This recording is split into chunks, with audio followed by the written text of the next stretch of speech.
Goedenavond. That is good evening in Dutch. I'm practicing my Dutch, so there you go today. And I'm giving you that because Amala is not here today, but today it is Will and Alan Estrin live. Alan, how you doing? Great. I'm doing great, Will. So Alan, pleasure to be here. If you guys don't know Alan, you might have seen him on some of our other shows or any of the other things we do here at PragerU. And if you haven't seen him there, you've definitely felt his influence with everything with PragerU. Alan has essentially PragerU was your brainchild, is your development. So everything that we have now at PragerU is because of you. And I can't deny, Will. I can't deny. Listen, you don't have to be modest all the time. Okay, sometimes it's fine, but this is true, and it's a big deal because of what PragerU has done and well, you're here, achieved. So. For that alone, for Amal alone, right, the whole thing's been a giant victory. Right. None of us have to be modest. We can all feel very proud about what we've done. But I wanted to bring you on today. He's the executive director here at PragerU. And so I wanted to bring you on today because, I mean, anytime I'm having questions about a lot of the stuff that's going on in the news, things that I don't really understand, things where it seems like no one is actually saying the truth. You go on Twitter and you can't find out what's actually happening that's true. And that's what's been going on right now with this Russian-Ukraine crisis. That I've come to you and we've had a few long conversations about this. And I said, why don't we get Alan on the show to actually talk about it? Because I don't think anybody has any clue what's going on. And I'm seeing people right now who are people who I really respect in the conservative space, the political space, even just the cultural space, who I've really respected, who are coming out with these bogus takes on what's happening in Russia and Ukraine, where people are coming and thinking they're these huge foreign policy experts now. And it seems like from every side of the political aisle, I mean, you're hearing nothing but some sort of propaganda or some fabrication of the truth. And I guess my question is to you, what do you think is really going on with this whole crisis? What is the basis of the problem? Well, what you started to talk about at the beginning, you're really describing there's a concept, makes a lot of sense, called the fog of war. There's so much we don't know what's going on because you have propaganda efforts on behalf of the Russians. They're putting out propaganda. So are the Ukrainians, which is what happens when a war is on. So there's so much that's so confusing, flying all over the place, and per usual, amplified over social media. Not easy to know what's actually happening on the ground. You sort of have to just piece it together the best you can. On the other hand, there is some enormous clarity going on, and that is in the frame of Russia, Putin, bad guys, Ukrainians, the good guys. That part is very clear. You can't roll tanks across a country's border and then think that people are going to believe you've done something good for some very vague reason that no one can figure out except you. And now we're in a situation where all kinds of wild, crazy things are happening. For instance, Putin just says out of the blue, we're putting our nuclear deterrent on alert. What's that all about? What's his nuclear deterrent? What does that have to do with Ukraine? We're going to start firing missiles at who? So it's the deeper you get into a war situation, the deeper the fog gets, and that's where we are right now. Do you think that it comes down to I mean, what you're seeing from the left right now, especially, and a lot of the, I guess you could call them neoconservative types, is it seems like a big push for getting, maybe it's America involved more than it already is, where people are saying, something has to happen, America has to get down there, or Europe has to go and do something, NATO has to do something to do this. When you hear these types of claims, what do you think? Do you think that there is more involvement on the U.S.'s part that we should be doing? I don't think the U.S. should be doing more than it's doing now. It's actually doing, the only thing more that the U.S. should be doing is giving, as far as I can tell, is giving arms to the Ukrainians to help them fight. They're certainly overmatched militarily, so I see no disadvantage. We've done it many times in the past. This is as clear a case as I can see to helping arm someone, a country who's in a conflict that we support their side over the other side. So that, aside from that, the other very interesting thing about this is that the world, even the left and the right, are more united in general opposition to Russia and what Putin is doing than they have been on anything since, I have to say, since 9/11. Yeah. Do you think that there's, I'm looking at the world right now out of the lens of COVID. And from looking at the lens of COVID and then seeing everything that when I was a liberal or Amala was a leftist and then becoming conservative and seeing how much we've been lied to, right? And I saw George Soros today. I don't know if you saw this. He tweeted support of Ukraine. Which yeah, anytime. Look, this is where it gets confusing on the one hand, and it is a sign of unity, as it were, on the other. When George Soros says something, your immediate reaction is, I have to believe the opposite of whatever he's saying. So if he says something and you agree with it, that truly is cognitive dissonance. Yeah. But it's possible. It's possible in rare cases you could find yourself on the same side of George Soros, and this looks to be one. I mean, otherwise, what's the alternative to say, hey? And people on the right, I don't know what the left is saying on this, but people on the right have been saying, look, let's just stay out of it. It's 6,000 miles away. Who cares? It doesn't involve the U.S. I don't want to send money. I don't want to certainly don't want to send troops, which I don't think anybody does. Right. But it's very, as I said at the outset, a very clear-cut case of who's good and who's bad. You don't get that all that often in world affairs, but it seems to be the case here. Yeah, I mean, you brought it up earlier about the levels of propaganda, and I think that, I mean, you can look at stuff on Ukraine and think propaganda. You can look at stuff on Russia and think propaganda. I mean, there was that picture that was posted of this supposed Ukrainian model. I don't know if you saw this, and she was holding a rifle, and the rifle ended up being an airsoft gun, and there's some Ukrainian girl who's supposed to be apparently fighting in the war or something. It seemed there was a lot of those kinds of things. I mean, we could go through examples. And so I guess asking about that, you're saying, talking about Russia being the bad guy, and this is where we are. Russia is definitely the bad guy. There's no doubt about that. But do you think that there could be kind of more of a, I guess maybe a nuanced approach that says, hey, Ukraine isn't all that great either. Russia isn't that great. Is it even necessary for America and all these Americans to even pick a side? Well, in this case, I think it is. I think America does have to pick a side, and it's not hard. Yeah. It's just not hard in this case. I mean, tanks rolling across a border, totally unprovoked. I mean, there was no what. If you ask anybody what was the precipitating incident, what convinced Russia that they had to go across the Ukrainian border, nobody could tell you what it is. Mm-hmm. They just did it. Yeah. And that kind of naked aggression is very rare. Yeah. And in this case, completely, from a Western point of view, inexplicable. Yeah. And in doing so, the guy shattered a understanding that had existed for 70 years, 75 years following World War II.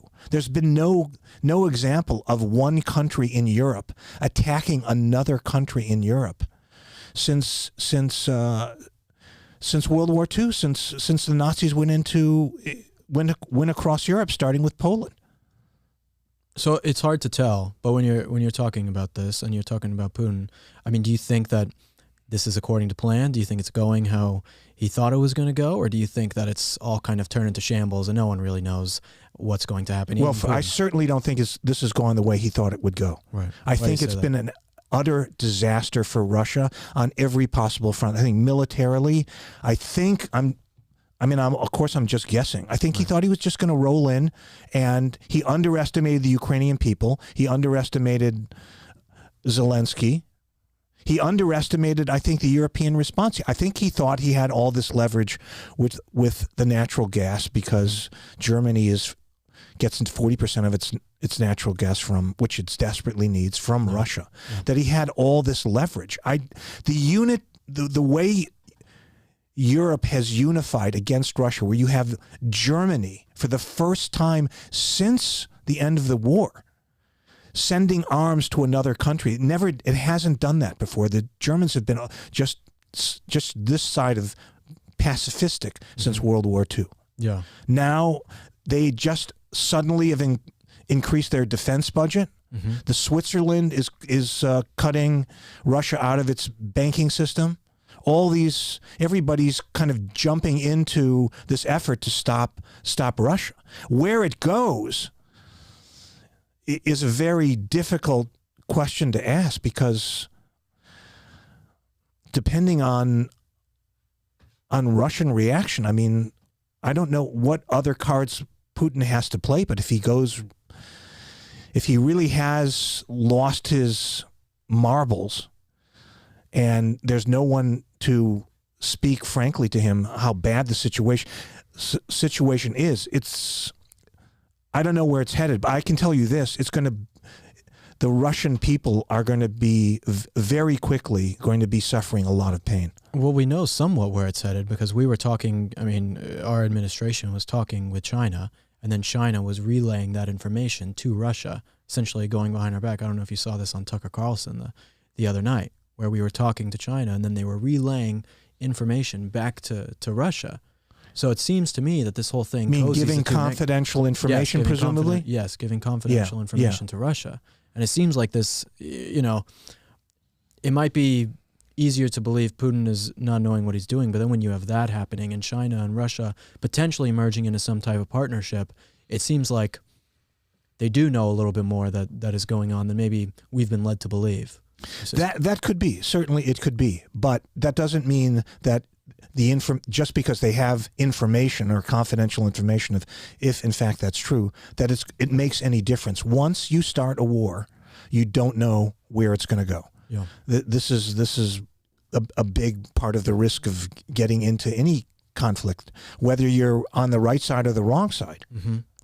Let me ask. It seems, we're doing all these sanctions. All these European countries have come across, and they've said, hey, we're going to sanction. We're going to send arms to Ukraine. We got the energy stuff happening. All these different things. The SWIFT in Switzerland. But you're not hearing about anyone doing that with China. China has committed horrendous human rights violations, killed a lot more people than Russia has in Ukraine over the last week. 400 million people just in abortions from the Chinese government, right? And so no one is sanctioning any of them or doing anything to China. Does that make you somewhat think that maybe what America or these other countries are doing when it comes to Russia is not really for a moral reason, that it's more for some sort of economic or cultural or power sustainability Well, reason? in this case, it really doesn't. The world's a very complex case, the world is very complex. Yeah. There's a term, realpolitik, which essentially means you have to make all kinds of decisions which contradict your position. You make a decision about this circumstance contradicts your position over here. It's just really the way the world works. The thing that is so distinguishing about this particular conflict is it truly is so black and white, which is why you have this unbelievable unity across the world. It's the world against Russia. Even China has sort of stepped aside. Yeah. And there have been these interesting, unexpected silver linings. We talked about one, the fact that Germany is now muscling up militarily. They've kind of recognized, they've been playing patty cake with Russia for decades. Now all of a sudden they see Russia as a real threat. That's probably a good thing. The other interesting thing that I don't think anybody's talking about is that I think this situation in the Ukraine has made any Chinese plans for attacking or taking over Taiwan much less likely, because the Chinese have seen how the world has united against Russia, has made Russia a pariah nation. Do you think there's more reliance on China around the world than there is for Russia? The world is much more reliant on China? Yes, than Russia.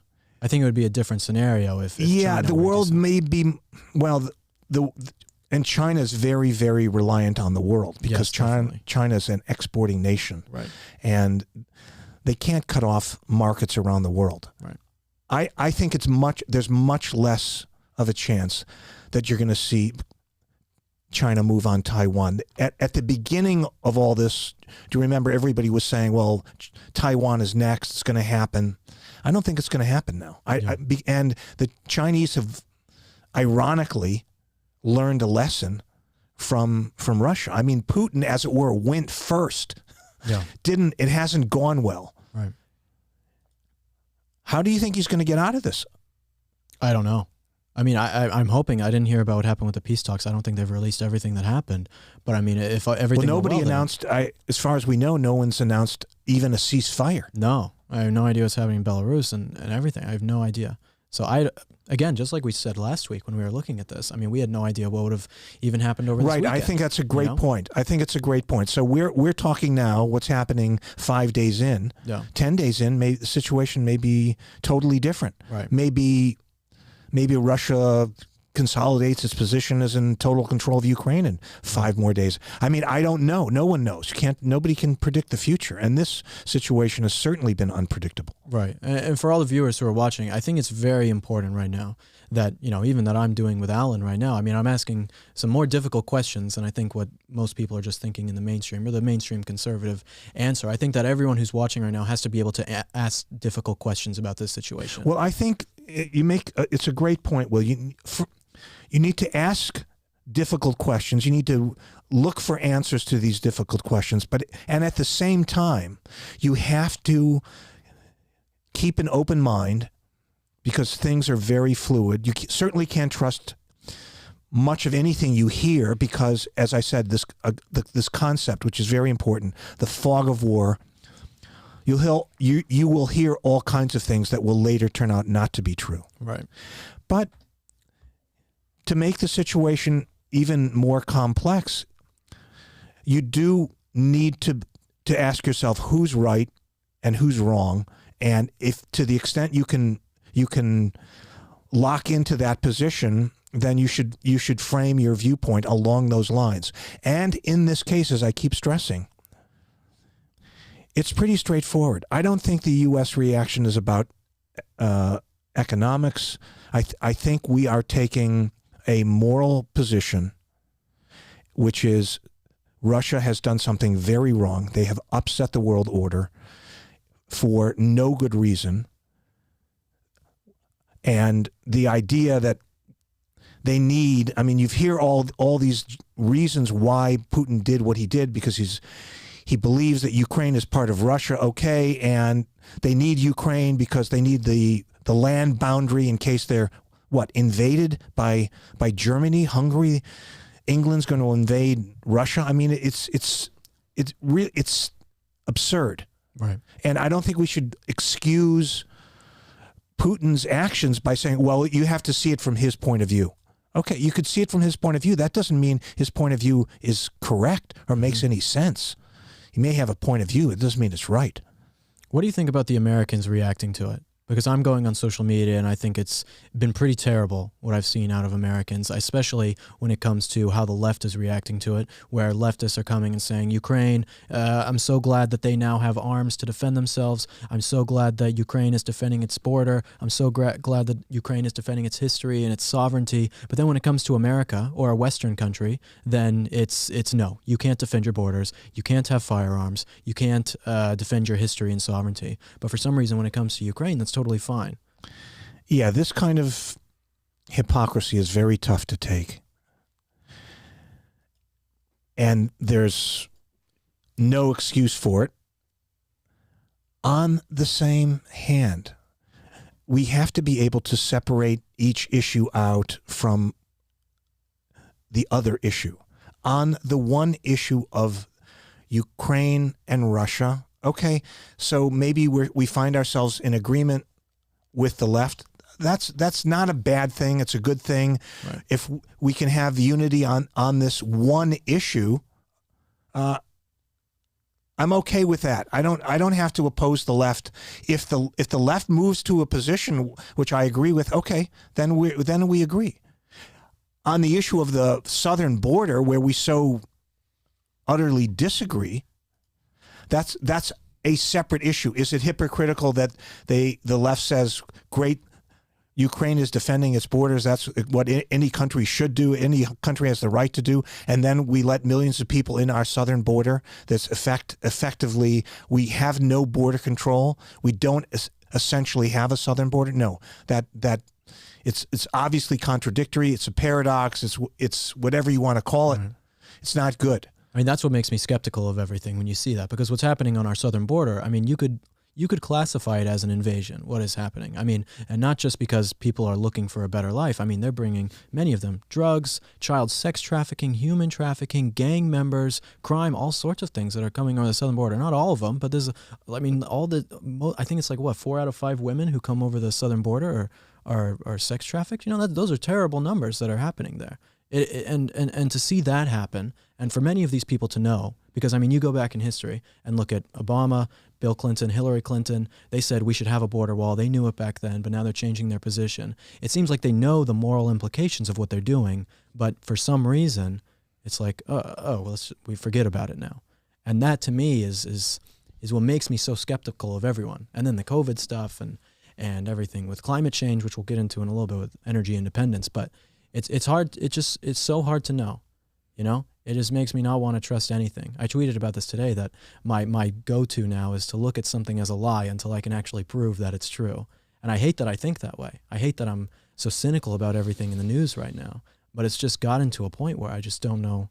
I don't know what to trust at all. Well, let me ask you then, because my position here is that I'm separating out Ukraine-Russia from every other issue. I'm just saying it's the issue of the moment. There's general agreement on what the course of action should be, and I'm focused on that. Yeah. Do you disagree? And it's totally fine with me, of course, if you do. Right. But do you find fault with what is happening vis-a-vis the U.S. policy toward the Ukraine-Russia situation, putting everything else aside, if we were just to isolate this one issue, would you do anything differently than we've done now? No, I mean, I think the sanctions were actually very harsh, as we talked about before. I mean, I think that many of those things were good. It's just, from my point of view, when I look at our administration, the media, and the people in charge, it's hard for me to do that and to separate it from these other things, because my trust was already hanging by a thread for any of these people to think that they could put out anything credible. You know, but I think that in terms of the American reaction to all of this, it hasn't been as terrible as many of us expected, as many conservatives expected it to be. Right. Well, there's one area where, and maybe this is a good transition, one area where I think the administration has been very remiss in its response to the Ukraine-Russia situation. Yes. And that is, this would be a great time for the administration to say, look, energy independence is obviously of paramount importance to us and to Europe. Right. Yeah, what's going to happen when Russia takes the gas off? Yeah, so now let's reassess, we the left, let's reassess our position on energy, and instead of shutting everything down, meaning stopping fracking wherever we can, shutting down the Keystone Pipeline, that no, it's clear we need as much energy as possible. So we're going to change our policy as a result. We've sobered up as a result of seeing what has happened. Just the opposite is happening. The administration's position has been, well, this just demonstrates that we need more solar panels and more wind turbines, which we know cannot in any way, shape, or form provide us with the energy that we need. Right. If you wanted to power just the state of Texas with wind and solar, it would be the size of Houston's entire county just to power it. I mean, it's just right. massive. But even that wouldn't work because we don't have the batteries to store the power. No. And obviously power doesn't help airplanes or cars or anything having to do with transportation. No. Not to mention the oil is involved in so many things, making it manufacturing. You need oil to even mine the ingredients for. Of course, you have to. Because everything. You have to have those big trucks and shovels to get the materials out of the earth. Right. I think one thing that these people, or maybe they do realize it, again, I'm so skeptical about all this stuff, but carbon levels have capped in European Union and in America, right? If you look, I mean, if Europe and America were to shut off all their energy today for the next year, I mean, energy output would still be basically the same from India and China for the next, 10 years or so. Right, CO2, right, yeah, exactly. Yeah. The U.S. has actually very little to do. Same with Europe. Yeah, but these are the ones who are the most worried about it. Right. For God knows why. But again, we can get into this article real quick. This one that came out from The Guardian today.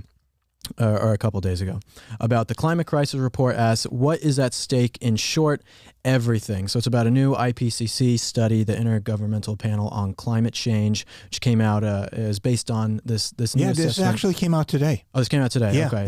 yeah. So what they say in the new IPCC study, which it seems like they do this like once every month or something. Well, you have to read the study, because the last IPCC study that everyone referenced that said, hey, the world's going to end, didn't say that. It didn't say that the world was going to end. It said that... Right. If you actually... This is the Steve Koonin argument. Yeah.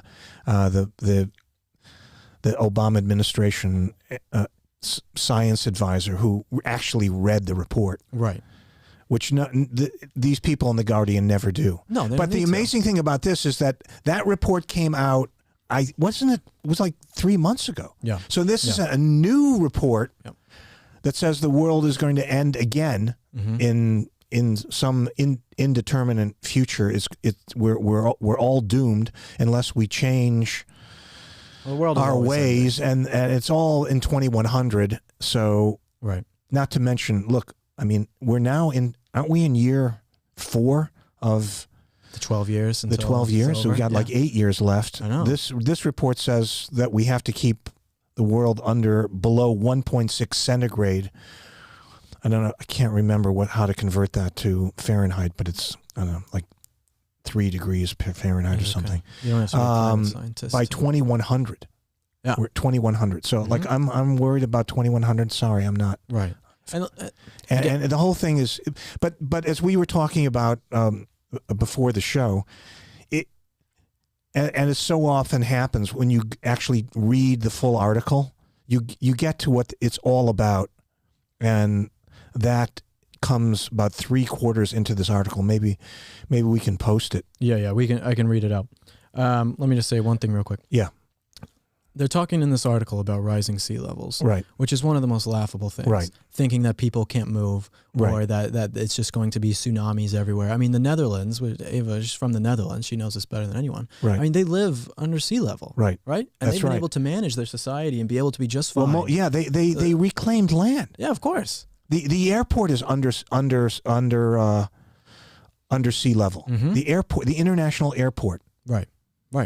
Innovation can solve many of the problems. Human beings are very adaptable. We've always adapted to climate conditions around us. We'll continue to adapt. Right. But back in the day, like the ancient cultures, if you look at ancient cultures of history, you'll find that many of them had climate gods, because at that time they couldn't control the climate, so they would sacrifice or pray to climate gods to control it. Well, it's not even clear we can control it. I mean, who can control the climate? We can control the implications. And the best way to control it is by building machines and moving people around, right? Which requires massive amounts of energy. Of course, I mean, if we have to move further inland because the seas rise, we can do it. Right, of course we can. It's not like it can't be done. Or you do some sort of dredging operation. There are all kinds of things you could do. Right. But it requires energy. This is the amazing thing. I mean, Bjorn Lomborg makes this point, and Alex Epstein makes this point. All the things that we need to do to make the Earth more livable, to begin with, involved energy. We've made the world. We've tamed nature, as it were. But if we're going to have any control, which it's us versus nature, that's the way it's always been. Right. Takes massive amounts of energy. We need more energy, not less. Right. Alex Epstein, he even makes the argument that if climate change is real, and it's by this 1.6 centigrade that they're talking about, that's actually not even a bad thing, because you're actually opening up a lot of places that are not sustainable for farming, actually becoming more tropical. Actually, it's better. Yeah. You actually open up more land and more rainfall in some of these places to actually help more arid climates. Well, this is, again, Patrick Moore, another guy. Right. We by the way, we have PragerU videos from all these people, which are great. Yeah. 5-minute videos. You guys can check them all out. Yeah. Sure. But Patrick Moore makes the point, and I think Alex Epstein agrees, that more CO2 just means more green parts of the earth. Right. More places where you can grow stuff. Right. This is where the leftists come in and say, we're just shilling for the fracking billionaires here by saying this. But in this article, they get to the real real core. Here's what they say.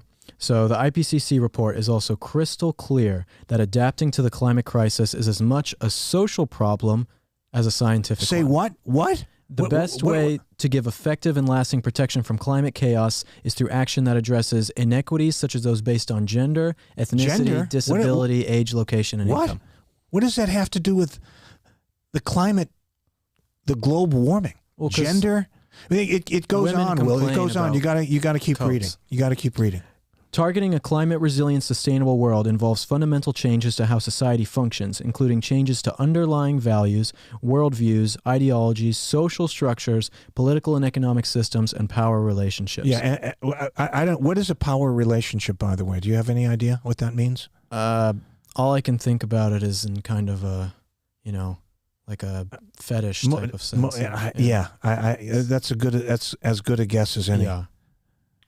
This may feel overwhelming at first, but the world is changing anyway. Climate resilient development offers us a way to drive change to improve well-being for all.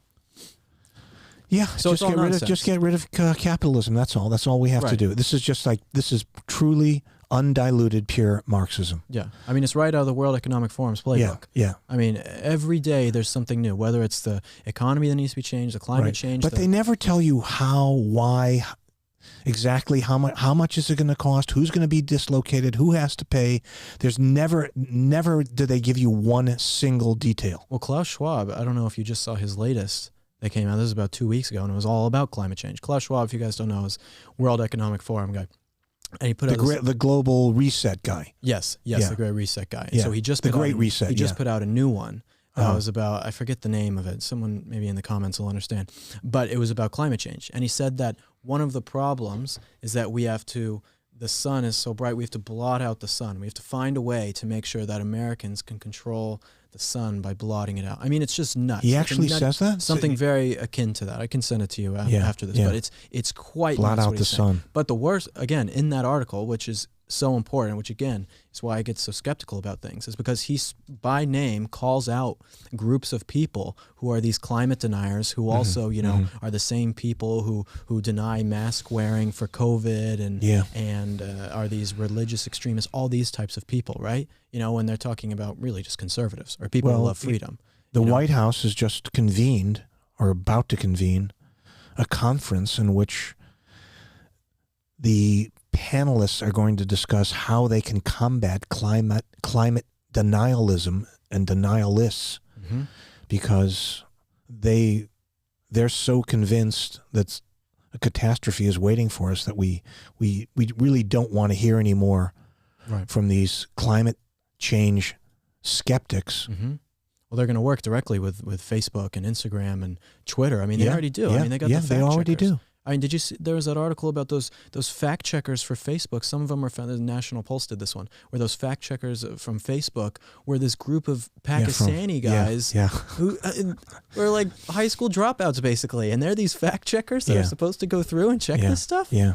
And they're the ones who are working with our government to make sure that people have the right information on social media. One of the biggest videos that I ever got in trouble for on the PragerU Facebook that got us in trouble for what, 3 months, Taylor? You remember this? The polar bear video. Yeah, the polar bears. Yeah, I remember. Video, yeah, the where polar I said more polar bears. Didn't we get suspended for? Yeah. I think I even did the interview with the scientist who did the study. Who literally, for lack of a better description, went out there and counted polar. Susan Crockford, I think. Something exactly, like that. Right close. there. It's close. Yes. She literally counted the polar bears. Yeah. I mean, it doesn't get more clear cut than that. She did it, and like a decade before, I remember reading a piece in the Wall Street Journal where someone else had done it and had reported that the polar bears were not only doing okay from a population point of view, they were, and it's still a problem. I mean, for people in those regions, these polar bears come into a town, they just wreak havoc. Right. No, they're a nuisance for people. It's a lot like the wolves argument. And I myself have a very big soft spot for animals and stuff. Yeah. That's what I was going to do before I got into politics, is work with large animals like that as a veterinarian. Oh, I didn't know that. Yeah. So it still makes me sad to hear about dead polar bears, but I think it would make anyone sad. But because it's lies, it's hard to, it's hard for me to get behind it or anything, of course, because it's lies. But I can get why normal people, they see, this polar bear's on this chunk of ice that's the size of, this table that we're at, and it's the last of its kind. Of course, they're going to all come out in support of a radical action against climate change. No one wants to see polar bears die. No one wants to see the Great Barrier Reef be destroyed, which is one thing that, as Michael Schellenberger will admit, is actually something that's a problem that humans could do better. And there are things when it comes to the climate that humans can do better. There are things definitely when it comes to environmental issues. There's no doubt. I hate the argument that's just, the leftist cut and dry argument that conservatives are just trying to kill the earth. I mean, in many ways, we care more than them. I agree. I agree on all points.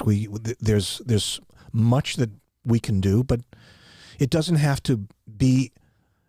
It doesn't have to. We don't have to arrest human progress. It's just the reverse. I mean, we have to put all our ingenuity into place to solve the problem. I mean, people are doing I know some of these people. They're doing very interesting research on small nuclear power plants. Mm-hmm, I've heard about that. This should be a major national effort, but nobody wants to hear about it because the environmentalists hate nuclear power. Right. No, they'd rather see Solyndra go $500 million bankrupt. That's more important to them because it's about ideology. It's not about actually helping because they're not changing their lifestyles at all.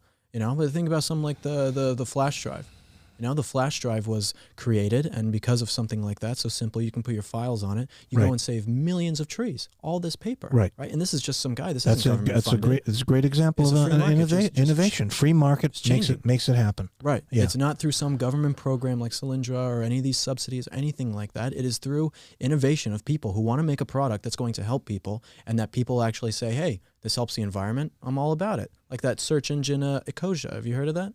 It's kind of like a competitor to Google. I've heard about it, but I haven't used it yet. Yeah, I don't know how well it works in terms of politics or anything like that, but still, it's some sort of alternative by the market that says, hey, anytime you search on our platform, we're going to try and plant some trees.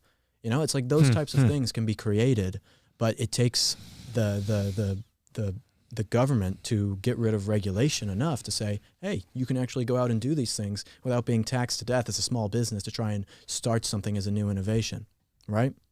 But we just don't have that anymore. So I want to get back to the issue of Russia and Ukraine, because you've raised such an interesting point that I really hadn't considered. And that it's really, we're in just at this moment, we're in a unique situation. It's the argument I'm making and the argument you're making. So you have made the point that you are so distrustful, and I agree with you about what the news reports, that you aren't totally clear, understandably, as to what your position is on the Ukraine-Russia situation. That's exactly right. So to me, why this is so interesting is because the media, the news media, has completely destroyed your trust of them. Yes. So when there is a situation which, in my opinion, is black and white, you understandably say, wait a second, they basically lie about everything. I can't trust them from anything. So why am I suddenly supposed to make a turn here and trust that they're doing the right thing now, or they're telling me anything resembling the truth now? This shows you how pernicious it is to have a media which is so tilted to one side of the political spectrum. I mean, ideally, you want a media that's essentially right down the middle, reports the facts. They can have an opinion side, but on the reporting side, you want it to be, you want to know the information you need to know. And you want to be able to, more or less to the extent it's possible, trust that information. But you can't do that anymore. No, not at all. I mean, even the Wall Street Journal. I mean, I've been reading the Wall Street Journal since I was, in high school. Well, you have to draw a distinction between the Wall Street Journal opinion page and the Wall Street Journal reporting. On the reporting side, they're like pretty much like everybody else. On the opinion side, they're center right. I mean, they've obviously been dubious about some things we're not dubious about. Right. But and that's been a little disturbing. But but overall, it's the damage done can't be undone by one clear example of an issue where it's a black and white situation. I think there's a good guy and a bad guy, and and it's pretty easy to tell who is whom. I think socially as a country, when we look at how people respond to things, and every person who's in college right now or high school who's some leftist, they hear something on the news, and this is conservatives too. Conservatives are the same way. They hear something on the news and they think, oh my goodness, I better pick a side and pick some sort of opinion right now. Otherwise, I'm not going to be accepted into my majority political group or my majority socially, morally accepted group. And I think that because of social media has exacerbated that. And so instead of people taking a step back and looking more at things, you have all these people who are just jumping on it and saying, oh, it's all Ukraine, or some, weirdo people saying, oh, Putin, like whatever. But you have people just jumping on something so quick because they're scared of the alienation of not choosing a side. And myself, I'm coming and saying, I don't care about the alienation. I don't care about, what other people are thinking. I care about the truth. And for me, just with everything that's happened, I just have not been able to discern what the truth is. And I can't make a clear distinction on myself to say what is really going on. And if I can't do that, then I'm not going to come out and act like I have some strong stance, Well, I think that's good. Fine. Yeah. You're waiting for more information before you make your decision. We disagree only in the sense I think there is enough information now to make a determination on, again, who's right and who's wrong in this single case. Right.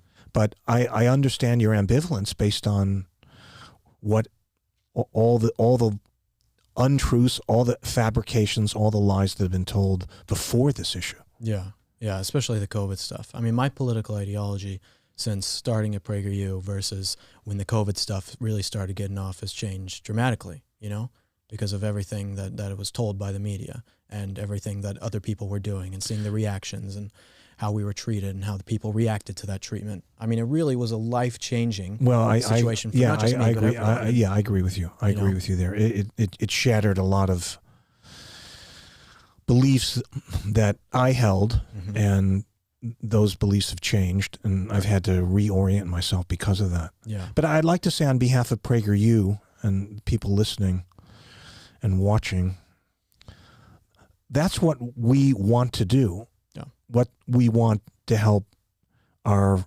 audience do is determine the truth for themselves. And we're only interested in presenting the truth as we see it, backed up by the facts that we have gathered. Right. But ultimately, it's up to you, the viewer, the listener, to decide where you come down. And all we've ever been interested is having a fair debate. Mm-hmm. If you want to come down on a side that disagrees with PragerU because you've weighed the evidence, fine.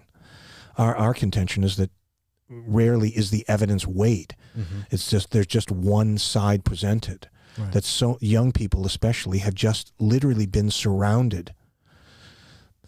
A 360 force field, in which they've only received one point of view. We're trying to penetrate that force field and get what we think is the truth to you. You decide whether you agree with us. Right. No, I mean, that's exactly true. That's what happened with me. It's the basis for the show, your show. Right.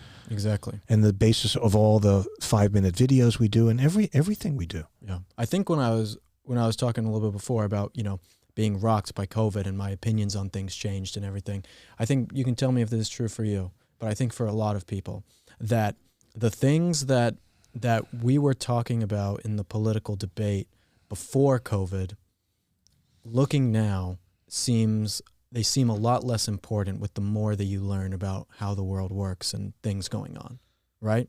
Like there's a lot of issues that we kind of talked about that just weren't as important when you actually look at it from a bigger lens and see, oh my goodness, here's what the government can actually do to a people. There's a lot more intricacies to the free market and how it works with our lobbying system in America, like all sorts of things.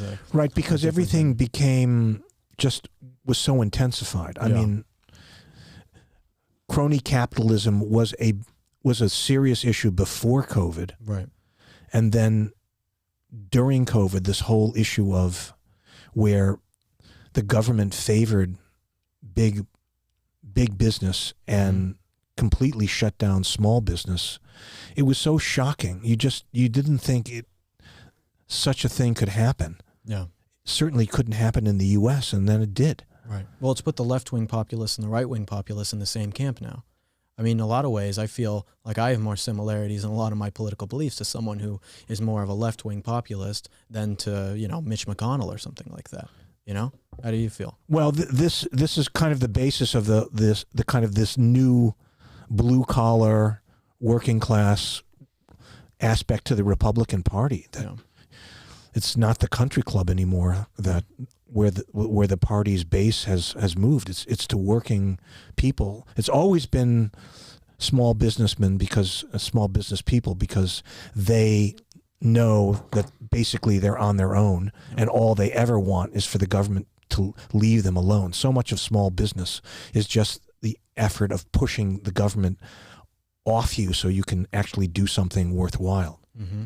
But now and this is something that President Trump plugged into clearly, that the working class person, the person who's just is making a living, has a good job in a factory or in a mine or whatever they happen to be doing, is just simply an afterthought to big government. Mm-hmm. Forgotten people. Yeah, definitely. Yeah, and that's a lot what my next book is going to be about. Is about this type of how people who are this middle class, or not middle class, but middle of America type of people have been forgotten in this country in favor of the big business, in favor of the cosmopolitan type of person who's focused on social media issues and moral leftist issues versus, real values that we teach here at PragerU in a lot of ways. I think that seems to be the fight that we're heading towards, the most important thing. I think when it comes to this World Economic Forum stuff and the COVID and Russia-Ukraine, I think that most people coming together can agree that just our government is too big and they're too in line with these big businesses, and that shouldn't be a right and left issue anymore. It should be something that we should be able to come together on to say, as an average American, you should be able to live on one income with your family, provide for them, not have your price of education be so high, not have your price of healthcare be so high. All of these things, would you agree? Yes, I agree. And I look, I think there could be, it's very easy to be pessimistic about the future. I tend to be more optimistic. There's my favorite social thinker, George Gilder, has a great phrase, which I cite all the time, which is people change as fast as minds change. And I think we're at a point where a whole bunch of stuff has happened and people's minds are being changed, and they recognize that we just drifted way, way too far, that the left has dragged the country to a place where most of the country just simply does not want to be. And the government, I was just reading I'm just reading a biography of Warren Harding, and the author because we're doing a PragerU video on Harding. And the author was making a very interesting point that before the Wilson administration, the average citizen almost had nothing to do with the federal government. And the federal government was just not a part of the citizen's life. No. I mean, it could be the city government. Maybe there's something with the state government, but not the federal government. Now there's nothing the federal government isn't involved in. Mm-hmm. One of the forgotten things that I thought President Trump wanted to do, obviously didn't get a chance to do it, was move all these departments out of Washington. Like the agricultural department, they wanted to move it to Kansas. I mean, stuff like that would be a great idea. Yeah, or just fire everyone. Either one. Or just fire everyone. Yeah, or just fire everyone. Yeah. I don't know if you read Democracy in America, Tocqueville. Yeah. And just talking about the administrative state, that was his biggest fear. Right, and it's happened. It's happened. Definitely. Yeah. To a greater degree than I think he could have even imagined. But, he talked about in that book that the country is saved by religious values. That right. You have a religious people, and you won't have these types of issues that he would foresee. And I think that as America itself, and especially Western Europe, has lost a Christian those types of values from the Bible, Judeo-Christian values, it's turned us into this way.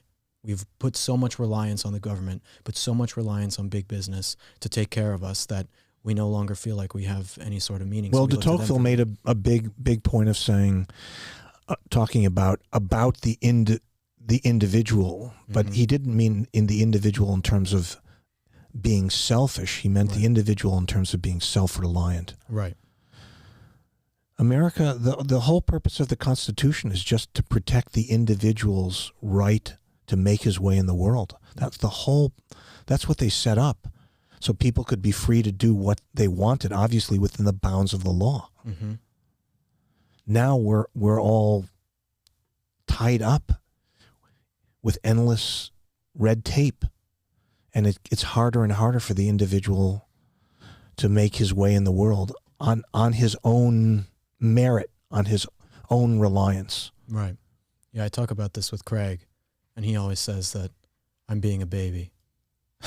Because I talk about, the realities of where we are as a country when it comes to the middle class dying, to the red tape, to the cost of housing and medical care and all these different things that have gone up exponentially, right? The way past inflation, right? And then also inflation. And, he said that, there's always a way that people can still make it, even with all the obstacles. You don't want to complain. And I agree with him in a sense that there is a level of still there's some complaining aspect when it comes to all this kind of stuff. But to deny that it has gotten harder is also an admission of false. It's also false to say. I agree. I mean, I agree. Look, there's the guy who created Home Depot, Bernie Marcus, has said on many occasions, there's no way he could have created Home Depot today. There's just too many government regulations. He couldn't have done it. Right. So we definitely need to downsize the government. Yeah. We need people to rely more on themselves. There's this hierarchy of the individual to the family, to the community, to the state, to the country, and then to the world. We need to sort of reestablish, get a better sense of that. Yeah. When people say, we have to do this, you hear from the left all the time, we have to do this for society. We have to do this for society, for the greater good. And it's like, what is society? It's just a group of individuals. Right. If you make good individuals, you'll have a good society. That pretty much sums it up. Yeah. Yeah. The healthy individual creates a healthy family, which creates a healthy society, which creates a healthier state, healthier country. Before we go, Alan, give everyone, if you have anything, a word of encouragement for the future, because you said you're optimistic, which is different than what Dennis says. So I'd be curious to know your message of optimism. Well, I do. I have an abiding faith in the American people. I just believe in the American spirit. I don't think it's been extinguished, and the left has tried very, very hard to do just that. But we see examples of the American spirit, the true American spirit, flourishing everywhere all the time. It's like you can't fully suppress it. To your point about COVID, this has been the ultimate attempt. I didn't think it was possible that they would go as far as they did. And I think many people were caught off guard. And then for people like you and me, we were also very disappointed that there wasn't more resistance to these mindless restrictions that simply had nothing to do with science, had everything to do with power and politics. Yeah.